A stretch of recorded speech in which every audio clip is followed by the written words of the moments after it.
what a thing to follow up. Holy shit, what a story that was. I'm so glad that our rehearsal didn't work out, you know, like, where I kind of had a story, but you said it sucked, and so I'm working. No, I didn't say, no.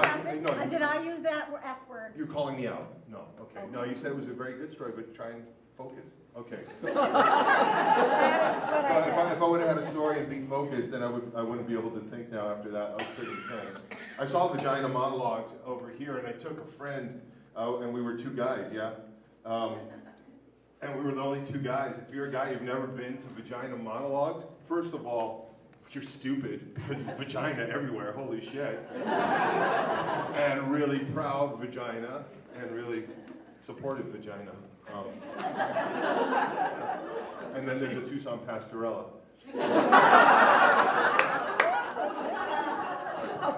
All right, so I more or less have an idea of what it's going to be. This is, but I put a timer on, because that's the problem. You know, a lot of times there's time limits, there's... You got a timer right there? Yeah, I got a timer, I know, but I'll be looking at you and enjoying it, and then I'll hear my little piano riff on my iPhone. That's all I use it for. It's my alarm clock. You can put it in a glass, and on YouTube they tell you it makes it amplified. Okay, so, all right, so the reason I'm sharing this is because, okay, some people here maybe have had a midlife crisis or something like that. So I'm going to start with the midlife crisis bit. So, and so when you have a midlife crisis, okay, I was married. I'm from New York. Just do it. It's just fine. do it. Okay, I'm just going. Just Okay, go. good. All right. Anyway, so somehow I got out here, whatever, moved out with the wife, had an offspring. Boy, girl was first. Anyway, 13 and 9 now. Girls 13 and 9. Anyway, well, out here, marriage was a big mistake. Although it wasn't, because they were great kids. It's just that it no longer married. So in the process of not longer marrying, older, wondering all this fucking time went by, and now fuck. So I think that triggers like a midlife crisis experience. Time is shrinking, the anxiety in bed, hardship, whatever. And so, sometimes, you know, you get older, if you have money, you buy like a fancy car, or all of a sudden you go for the younger gal, or you come out of the closet, or whatever. And so in my case, because of my background and stuff like that, I enjoy things like religion. I'm going to say it. I was Tucson. Sorry. It's fucking the smartest people here, the most interesting, like, fuck God, I'm done with that long ago. I'm like, I get what you're saying, okay. So anyway, so that's something I've always been interested in, trying to resolve the conundrum. Because it's a story. It's a big fucking story. It's like the biggest story, right? I mean, it's Odyssey storytelling. It's like Odyssey, and it's like goes through time, morphs through languages, people bleed, blah, blah, but it's a story. But let's kill each other. You know, so I find that's interesting. You know, I'll read Nietzsche and fucking whatever else, and you know, Camille Paglia, Naomi Wolf, everything. Okay, you're the feminist thing. Susan Faludi, Backlash. If you haven't read Backlash, that's a good one too, guys. You understand how fucked up guys are, including. And that's the point. Okay, so this is what happened in my midlife crisis. My midlife crisis was like, okay, I understood something Jay earlier was saying about who are you? Who are you? I'm Brian Taraz, okay? That Taraz is an Iranian name. I have an Iranian father, Argentinian mother. I was born in New York. How the fuck do I get a name Brian? That's a whole different story. But I know that if I was like Habib or Carlos, if my mom were into it, and before I even arrived to the birthday party, they'd have some idea of who Habib or Carlos is. So obviously everything that I think I am is predicated on the falseness of a name. I think it was the OBGYN that delivered me, or that was Gerald, my middle name. Anyway, fine. So anyway, in the course of things, trying to figure out, okay, in marriage, I'm a sucky dad or husband or something, whatever. You know, there might have been some alcohol involved. I don't know. I'm just going to sell pharmacology. Better than paying the pharmaceuticals. So the companies.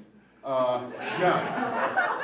So I'm in the process of becoming, because I think if you're a person and you're still alive, here's the problem with all kinds of relationships and situations and belief structures, is that if you are actually growing, which is, I think, is a synonym for living, you're in a state of transmutation and changing. And so therefore, unless you know what you are before you exit into your future, you're gonna be fucking changing, you know? And it's like, oh, I didn't mean to change this way. Sorry, honey, you know, whatever it is. And so, and depending on how restrictive, like, you know, learning about tunnels and trains and all that shit, that's a hell of a box. And it was a hard growth moment. It was a hard, and that was the thing. What a fucked up growth moment, but the growth was exponential because someone was here standing from that background, mesmerizing everybody, delivering something powerful. And sometimes that's the shit we go through.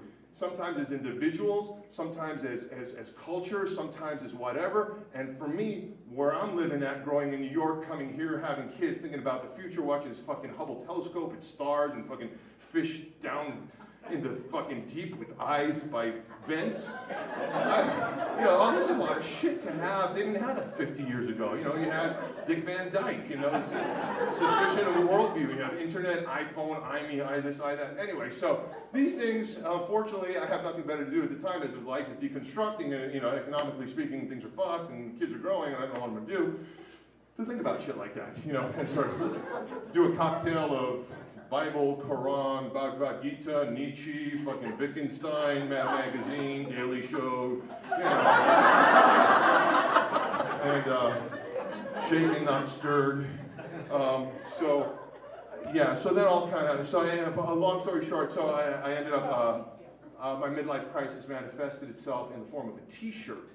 So I had a vision, and the vision isn't part of the story because it's kind of like sometimes things happen in your life, you do something, you go like, hey, this is my path. And you think you have all the causal linkages, oh, it's how I'll make an income. But then, no, you find out you really love collecting rolling pins, and that's what you do. You go to an antique shop, and for some reason you thought it would sell on eBay, and you were wrong. I swear I met a guy at an antique show today. He was walking out with a bunch of rolling pins. I'm like, what the hell is that? So that's when it came to my mind spontaneously. If I'd have prepared, he wanted to come. Anyway, and the thing is, ultimately, when you come down to it, at this point in time, due to the fact of things like information that we have, like science and information and things that we see and know, and like information about not the tunnels, you know, my kids, fuck, my 4 years old, you know, they've seen it all. Horrifying, I don't know what to do. But I'm gonna judge, I'm gonna believe that it's okay. I'm gonna love them anyway, and like, whereas I used to, you know, you say you can't tell a book by its cover, okay, but we know we're books inside, and we have covers, and we try and reflect the book we have inside my story that's in the making, because we're all a story, and you never know, that's the bad thing about suicide, you preemptive ending of a story. It's like, fuck, dude, you know, just keep going. You could have a good ending to your story. But anyway, but the problem with kids nowadays, they're not books, they're fucking hyperlinks. So you got no idea what it is. Like, who are you? You press it, you're like, holy shit. You're a little genius. Or not a genius, you're just reflecting what you've been fed by this fucking Steve Jobs and Bill Gates.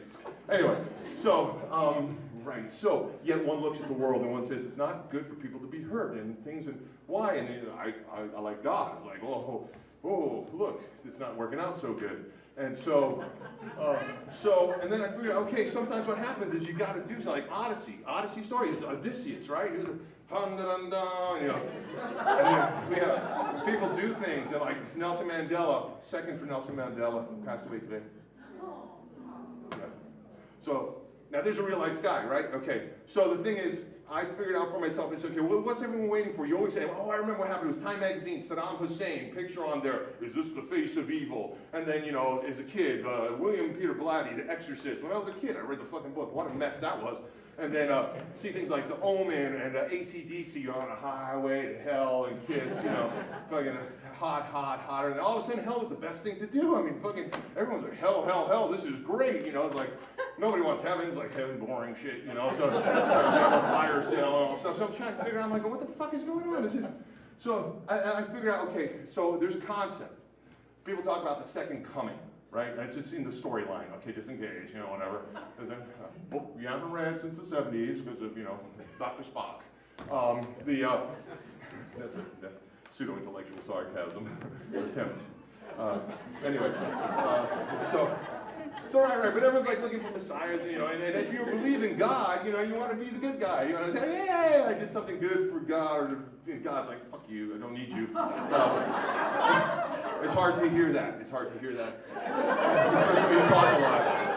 So then I figured out, I know what the deal is here. You remember Ayatollah Khomeini was calling America the Great Satan during the time.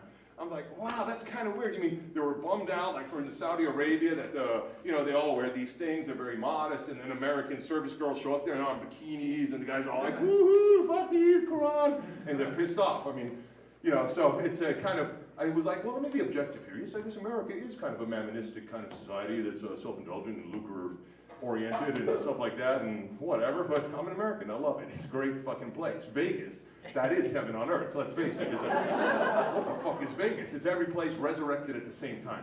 Anyway, so I got about a second left. So what happened was all of a sudden I had like James Fenimore Cooper realization, an emergence of who I am. And so in honor of Sarah, and the fact that I have 20 seconds left from this is how I know. So this is my t-shirt. And so this is my coming out. I know it's not that impressive, blah, blah, blah, it's like, it should be whatever, but the fucking dude is just a dude. So the thing is, if it wasn't for him at the tree of the knowledge of good and evil, we wouldn't have the iPhone, we wouldn't have this and this and that. So my thought is on the second coming, the whole idea is like, look, we're here, we're on paradise. This is the way it is. Let's go ahead and take a bite again and see if we can taste the flavor. Let's see if we can savor it. Stop chasing shit. Don't think you're smarter. We all die. That's the secret. Thank you. Whoa.